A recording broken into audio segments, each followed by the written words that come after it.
우리는 계속해서 교회에 대해서 배우고 있습니다. 지난 시간에는 교회는 왜 이 땅에 존재하는가, 교회는 무엇으로 세워지는가에 대해서 배웠습니다. 삼위 하나님이 교회를 세우신 존재 목적은 택하신 백성들을 모으시고 보호하시기 위함입니다. 주님은 그 교회의 존재 목적을 이루시기 위해서 세 가지 선물을 교회에 주셨습니다. 그것은 바로 직분과 말씀과 성례입니다. 지금도 교회의 머리이신 그리스도께서는 직분과 말씀과 성례를 통해서 당신의 백성들을 모으시고 보호하시고 온전케 하십니다. 그리고 신앙고백서는 이 땅에 수많은 교회들이 있지만 두 종류로 구분된다라고 말씀드렸습니다. 그것은 더 가시적이고 더 순수한 교회와 덜 가시적이고 덜 순수한 교회로 구분됩니다. 그리고 그러한 교회를 구분하는 기준은 바로 교리와 성례와 공예배였습니다. 즉 쉽게 말하면 좋은 교회, 건강한 교회가 어떤 교회인가? 바로 이 세 가지가 바르게 잘 세워지고 있는 교회가 건강하고 좋은 교회입니다. 전 우리 시냇가에 심은 교회의 담임 목사로서 이 세 가지 교리와 성례와 공예배를 잘 세워감으로 더 가시적이고 더 순수한 교회를 세우고 싶은 소원이 있습니다. 그리고 이것은 목사뿐만 아니라 직분을 맡은 장로와 집사와 권사들, 모든 성도들도 동일한 소원이 되어야 합니다.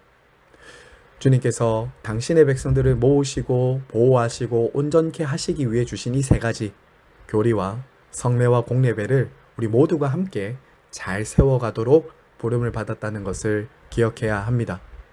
하지만 여러분, 지상에 있는 교회는 불완전함과 연약함으로 한계가 있기 때문에 항상 덜 가시적이고 덜 순수해질 위험이 늘 존재한다라고 했습니다. 그 이유는 바로 혼합과 오류 때문이다라고 했죠. 하나님의 말씀은 완전하고 오류가 없지만 말씀을 전하는 자와 듣는 자 안에 있는 이 혼합과 오류 때문에 이 세 가지가 바로 시행되지 않을 수도 있습니다. 그래서 우리는 먼저 자기 자신 안에도 이러한 혼합과 오류가 있을 수 있다는 것을 겸손하게 인정하고 자신을 살펴야 합니다. 그리고 우리 교회가 더 순수하고 더 가시적인 교회가 되도록 날마다 은혜를 구하며 주님의 교회를 사랑하고 섬겨야 하겠습니다. 이제 오늘은 이어서 성도의 교제에 대해서 배우겠습니다. 우리는 매주 사도신경을 통해서 거룩한 공교회와 성도의 교제를 믿습니다 라고 고백을 합니다. 그런데 오늘날 성도들이 자주 가지는 생각 중에 하나는 예수님만 잘 믿으면 되지 꼭 교제까지 해야 하는가 라는 생각입니다. 그래서 예배만 드리고 강복선언이 끝나자마자, 아니 심지어 강복선언을 하기도 전에 나가시는 분들이 있습니다. 혹여라도 누가 나한테 말을 걸까봐 재빨리 나가서 성도의 교제를 나누지 않는 사람들도 많아지고 있습니다. 오늘날에는 그처럼 하나님과 관계만 잘하면 되지 성도의 교제 자체는 그렇게 중요하게 여기지 않고 불편해하고 거부하는 사람들이 점점 많아지고 있습니다. 하지만 여러분, 그렇지 않습니다. 그러한 신앙생활은 건강한 신앙생활이 아닙니다. 최근 한 30대 직장인의 이야기를 들었습니다. 이 형제는 매일 아침에 기도도 하고 점심시간에는 성경 어플로 말씀도 열심히 읽습니다. 그리고 유튜브로 유명한 목사님의 설교도 빠짐없이 듣습니다. 그런데 교회는 나가지 않고 있었습니다. 하나님과 나의 관계만 잘하면 되고 내 믿음은 내가 지키면 되지 꼭 교회 사람들과 섞여야 하는가? 나는 인간관계가 피곤해서 교회 가지 않고 혼자 신앙생활하는 게 좋다라고 그렇게 혼자 신앙생활 했습니다. 그런데 최근 이 형제에게 갑작스럽게 직장과 가정에 큰 위기가 찾아왔습니다. 그토록 스스로 믿음을 잘 지켜왔던 형제는 홀로 감당하기에 너무 힘들게 느껴졌습니다. 그런데 더 큰 문제는 곁에서 도와주고 함께 기도해 줄 수 있는 사람이 없었다라는 것이죠. 그러다가 이 형제가 최근 우연히 가까운 교회에 다시 나가게 되고 거기서 함께 울고 함께 기도해주는 공동체를 만났다는 이야기를 들었습니다. 그리고 다시 믿음으로 일어서서 하나님 앞에 기쁨으로 나아가 예배했다고 합니다. 그리고 이런 말을 했습니다. 말씀과 기도가 꼭 필요하고 중요하지만 제 믿음을 지켜주는 또 하나의 은혜가 바로 성도의 교제라는 것을 알게 되었습니다. 여러분, 지혜의 왕인 솔로몬도 전도서에서 이렇게 말합니다. 전도서 4장 10절에서 12절입니다. 혹시 그들이 넘어지면 하나가 그 동물을 일으키려니와 홀로 있어 넘어지고 붙들어 일으킬 자가 없는 자에게는 화가 있으리라. 또 두 사람이 함께 누우면 따뜻하려니와 한 사람이면 어찌 따뜻하랴. 한 사람이면 패하겠거니와 두 사람이면 맞설 수 있나니 세 겹줄은 쉽게 끊어지지 아니하느니라. 오늘 우리가 읽었던 히브리서 10장 24절과 25절에서도 이렇게 말하죠. 주님의 오심을 기다리는 마지막 때가 가까울수록 사랑이 식어지고 마음이 떨어지고 모이기를 피하는 사람들이 생기는데 너희는 그렇게 하지 말고 서로 돌아보아 사랑과 선행을 격려하며 교제하라. 그렇게 우리에게 말하고 있는 것이죠. 그럼 여러분, 성도의 교제는 무엇이고 어떻게 성도의 교제를 해야 할까요? 신앙고백서는 가장 먼저 성도의 교제를 가리켜서 예수 그리스도께 연합한 성도들의 교제다라고 말을 합니다. 여러분, 1항의 1번을 함께 읽도록 하겠습니다. 성령과 믿음에 의하여 자신들의 머리이신 예수 그리스도께 연합한 모든 성도는 그분의 은혜와 고난과 죽으심과 부활과 영광 안에서 그분과 친교를 나눈다. 성도의 교제는 철저하게 예수 그리스도께 연합한 그분을 통한 교제입니다.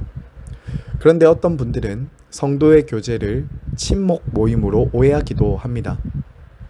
그래서 성도의 교제가 깊어지기 위해서는 체육대회나 나들이나 식사 모임을 활성화해야 한다라고 말을 합니다.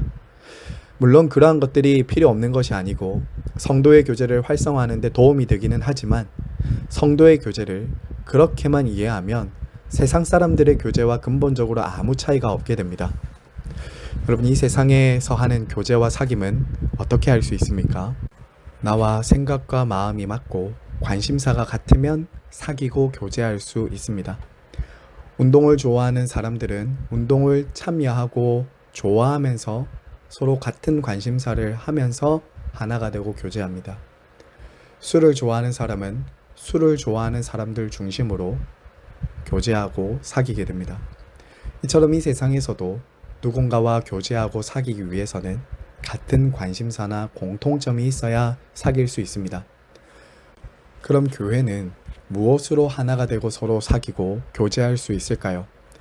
겉으로 보면 우리는 공통점이 거의 없습니다. 출신, 자라온 환경, 성품과 기질, 나이가 다 다른 사람들이 모여 있습니다. 어떻게 하나의 공동체를 이룰 수 있을까요? 교회가 이렇게 다르지만 함께 교제할 수 있는 것은 바로 성도라는 공통점, 예수 그리스도와 연합했다는 그 공통점 때문입니다. 여러분, 성도라는 말은 말 그대로 거룩한 무리라는 뜻입니다. 그럼 우리가 어떻게 거룩한 무리가 될 수 있었습니까? 우리는 본래 성도라고 불리던 사람들이 아닙니다. 우리가 성도가 될 수 있었던 것은 예수 그리스도를 믿고 그분과 연합했기 때문입니다. 요한일서 1장 3절은 우리가 성도로 부르심을 받고 교제할 수 있게 된 것을 이렇게 말합니다. 우리가 보고 들은 바를 너희에게도 전함은 너희로 우리와 사귐이 있게 하려 함이니 우리의 사귐은 아버지와 그의 아들 예수 그리스도와 더불어 누림이라. 여기서 하나님과 성도, 성도와 성도를 연결해주고 이어주는 교제와 사귐의 근거가 무엇이라고 말합니까? 바로 예수 그리스도와 더불어 누리는 누림입니다. 예수 그리스도와의 사귐과 교제를 근거로 성도는 서로 교제하고 사귐을 누리게 됩니다. 그래서 신앙고백서도 성도의 교제를 나누는 사람들을 이렇게 정의하고 있죠. 성령과 믿음에 의하여 자신들의 머리이신 예수 그리스도께 연합한 모든 성도는, 그래서 여러분, 우리의 모든 교제와 사귐의 중심에는 예수 그리스도께서 계셔야 합니다. 예수님께서 당신과 너무나도 다른 우리를 받아주시고 사랑하셔서 우리와 당신이 교제할 수 있도록 해주셨기 때문에 우리도 서로의 다름과 차이를 인정하면서도 서로를 받아들이고 교제하고 사귈 수 있는 것입니다. 그래서 성도 여러분, 예수님을 믿고 나서 일어나는 여러 변화들이 있지만 그 중에 정말 중요한 이 변화 중에 하나는 바로 우리의 삶의 관계에 교제와 관계의 벽이 점점 허물어진다는 것입니다. 예전에는 나와 비슷한 사람, 나와 맞는 사람들과만 사귀려고 했는데 이제는 나와 달라도 잘 맞지 않아도 사랑하고 섬기기 시작한다라는 것이에요. 교회 공동체 안에 있는 사람들 모두는 생각도 성향도 성격도 다르고 나와 안 맞는 부분들이 있을 수 있습니다. 하지만 교회는 그런 모든 차이를 넘어서서 우리는 서로 교제를 하고 나눌 수 있습니다. 왜냐하면 예수 그리스도 안에서 연합한 한 성도, 한 가족이 되었기 때문입니다. 여러분, 두 번째로 우리는 성도의 교제를 나눌 때 은사와 은혜를 서로 나눔으로 성도의 교제에 참여하게 됩니다. 우리의 교제는 그저 말과 혀로만 사랑합니다, 축복합니다 라는 말로만 하는 교제가 아닙니다. 그저 맛있는 음식을 함께 나누는 교제도 아닙니다. 성도의 교제는 구체적인 사랑과 나눔을 통해서 서로의 짐을 짊어지는 교제를 통해서 이루어지는 것입니다. 신앙고백서 1항의 2번을 보시면 또한 사랑 안에서 서로 연합된 성도들은 각자가 받은 은사와 은혜를 서로 나누면서 공사 간의 내적으로 뿐만 아니라 외적으로도 서로 유익이 되도록 의무를 다해야 한다. 주님은 당신과 연합한 성도들에게 교회의 유익을 위해서 은사와 은혜를 주십니다. 이 은혜와 은사는 자신을 위한 것이기도 하지만 같은 지체인 성도를 섬기기 위해 봉사를 위해 주신 것입니다. 사도 바울이 고린도전서 12장의 몸의 비유를 통해 가르쳐 주었던 것처럼 눈과 손과 발이 각자의 기능을 가지고 몸을 유지하고 서로를 돕고 세워주듯이 우리 각자는 주님으로부터 받은 은사와 은혜로 교회를 건강하게 세우기 위해서 사용해야 합니다. 주님이 주신 은사는 나를 드러내기 위한 것이 아니라 곁에 있는 사람을 위한 것이라는 것을 잊지 말아야 합니다. 간혹 어떤 사람들은 자기가 다른 사람과 다른 남다른 은사를 가지고 있다고 그것을 자랑하고 우월감을 느끼기도 합니다. 하지만 그것은 은사에 대한 기본적인 이해가 없는 것입니다. 은사는 은혜의 선물입니다. 우리가 구원을 값없이 은혜로 받았듯이 은사도 값없이 은혜로 받은 선물입니다. 주님은 너희가 거저 받았으니 거저 주라고 하셨습니다.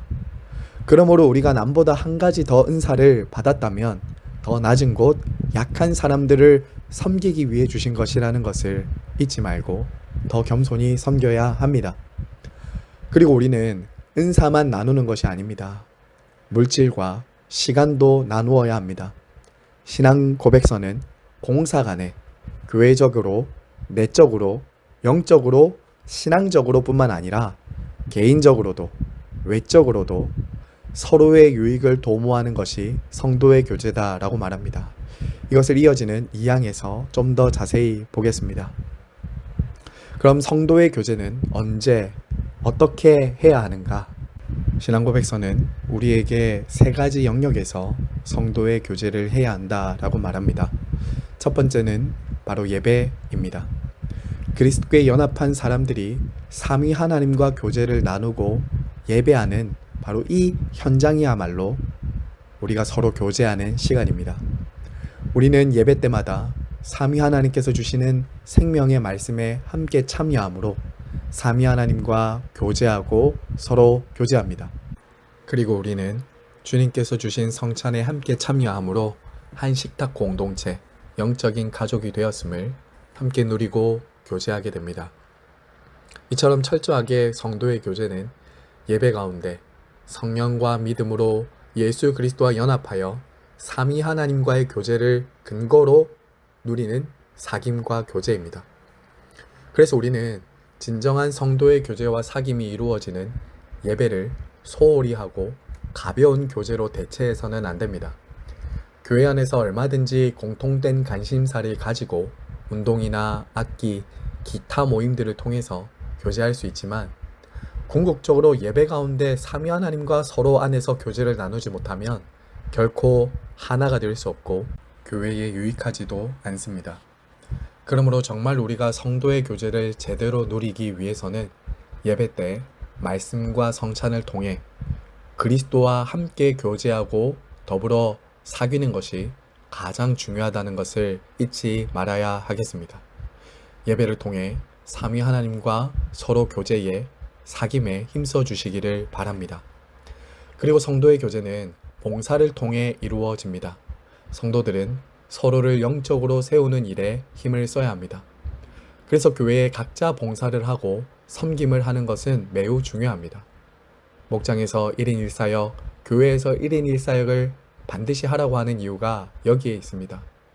우리 예수님도 섬김을 받는 자가 복이 있다라고 하지 않으시고 섬기는 자가 복이 있다라고 하셨습니다.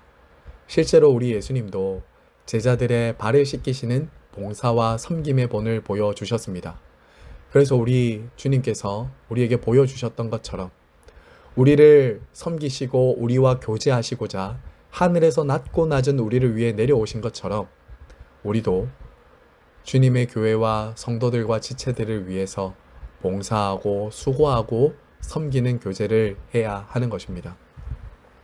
끝으로 구제 역시 성도의 교제에 매우 중요한 부분입니다. 신앙 고백서에서 외적인 짐들을 덜어준다고 할 때 그것은 구제와 물질적인 도움을 의미합니다. 이러한 구체적인 성도의 교제를 잘 보여주는 곳이 바로 초대교회입니다. 사도행전 2장에 보시면 초대교회가 어떻게 교제를 나누었는지 잘 보여주지요. 사도행전 2장 44절에서 45절입니다. 믿는 사람이 다 함께 있어 모든 물건을 서로 통용하고 또 재산과 소유를 팔아 각 사람의 필요를 따라 나눠주며. 사도행전 그 앞에 있는 2장 42절에 보시면 우리가 매 주일 드리는 예배 때 이루어지는 일들을 먼저 언급합니다. 말씀을 받고 서로 교제하고 성찬과 애찬을 나누고 기도하는 것, 이 모든 것은 주일 공예배 때 이루어지는 일입니다. 그리고 이러한 예배를 통해서 하나님과 성도들 간의 진정한 사귐이 이루어진 사람들은 어떠한 모습으로 나타나야 하는가? 바로 44절과 45절. 서로 나누고 구제하는 교제로 이어진다는 것이죠. 그래서 바른 신앙은 결코 나 혼자 개인주의적으로 예배를 드리고 영성을 지키는 것으로 건강하고 바르게 세워질 수 없습니다. 더불어 함께 나누는 성도의 교제로 이어져야 그 예배와 신앙이 바르게 세워질 수 있는 것이죠. 여러분, 우리가 그리스도와 연합하고 한 몸이 되면 변화되는 것이 또 하나 있는데 그것은 곁에 있는 사람의 부족과 연약함을 보게 되고 돕게 된다는 것이죠. 그 부족과 연약함을 채워준다는 것입니다. 그런 의미에서 제가 지난번에도 한번 말씀을 드렸는데요. 예수님을 믿으면 달라지는 것이 또 하나 있는데 그것은 바로 물질관입니다. 돈에 대한 가치와 태도가 바뀝니다. 이전에는 다 내 것, 내 돈이었습니다. 나 자신만을 위해서 사용했습니다. 물질은 나의 삶의 안락을 위해서 더 많이 가지는 것이 목적이었습니다. 그런데 예수님을 믿은 후 그 모든 것은 하나님이 나에게 맡겨주신 것임을 알게 됩니다. 청직이라는 것이죠. 그래서 하나님이 나에게 맡겨주셨기 때문에 하나님의 뜻대로 사용해야 된다는 것입니다. 나에게 남보다 하나 더 있는 것은 부족하고 없는 이들을 섬기고 도우라고 주신 것임을 알아야 합니다. 저는 정말 목사로서 신앙생활하면서 이런 성도님들 보는 것이 저의 큰 기쁨이며 이런 사람들이 많이 세워지기를 소망합니다. 자기의 것을 내어주면서도 자기를 드러내지 않고 힘을 다해 하면서도 자기는 한 것이 없다라고 말하고 받는 사람의 손이 부끄럽지 않도록 섬기는 성도들을 보면 목사지만 정말 존경스럽습니다. 그리고 실제로 그렇게 나눌 때 더 큰 기쁨과 행복이 있습니다. 신앙고백서도 그래서 이러한 것이 더 확장되어야 한다라고 말을 하는 것이죠.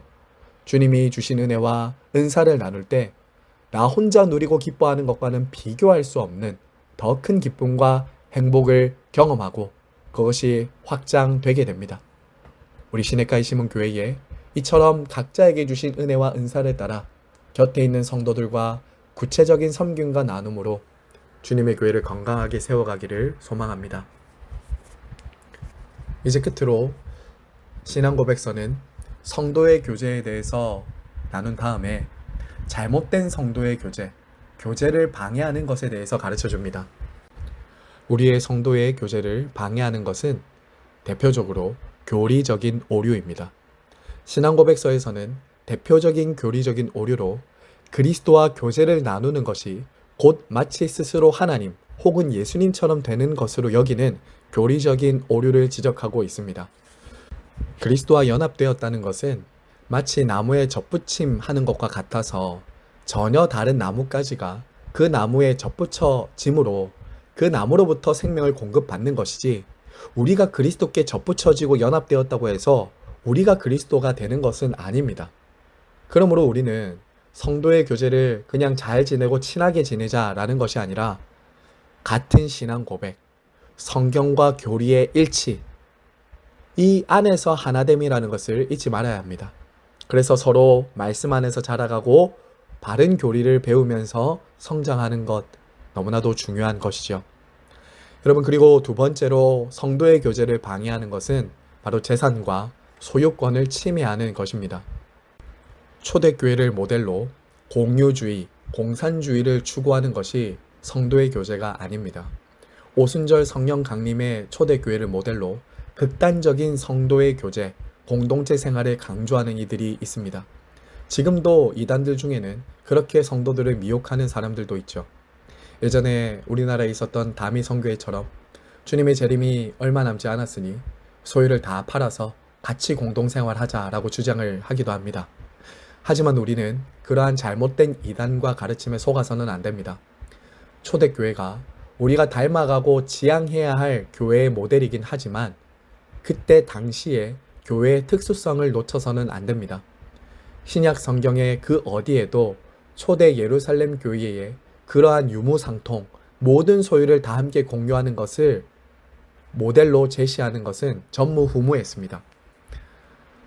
또 초대교회 공동체는 나눔에 있어서 자발적으로 소유를 나눴지 강제 분배하지 않았습니다. 재산의 자율성과 소유권이 존중되었다는 것이죠. 그래서 성경은 오히려 각자에게 주신 소유와 재산권을 지켜주라고 말을 합니다. 특별히 저희 교회 안에서는 그런 일이 있는지 모르겠지만 성도 간에 서로 돈을 빌려주고 주고받는 행동을 하지 마시기를 바랍니다. 그것으로 인해서 시험에 드는 것을 저도 예전에 많이 보았습니다. 우리가 남인가 하면서 힘드니까 얼마를 좀 빌려달라고 하고 또 그것을 갚아주고, 그렇게 하지 마시기 바랍니다. 만약 누가 여러분에게 그런 부탁을 하고 또 그때 여러분에게도 혹시 여유가 있으면 안 받으려는 마음을 먹고 주시기 바랍니다. 또 직접 주기보다는 교회의 특별 구제 헌금으로 그 성도의 이름으로 보낼 수 있도록 하면 훨씬 더 좋을 것입니다. 아무쪼록 물질로 인해서 교회가 시험에 드는 일이 없도록 각별히 물질에 대해서 서로를 지켜주시기를 부탁을 드립니다. 성도 여러분, 말씀을 맺겠습니다. 저는 성도의 교제를 이렇게 준비하다가 지난 목장연합 야유회 때 복음 놀이터를 했던 장면이 떠올랐습니다. 바로 우리가 소원하는 교회라는 코너였습니다. 이때 우리는 각자 사람 모양의 종이에 자신들이 원하는 교회의 기대와 소원하는 바를 썼습니다. 그리고 우리는 그것을 십자가 모양으로 만들어서 함께 붙잡고 간절히 기도했습니다. 여기에 이런 것들이 써 있었습니다.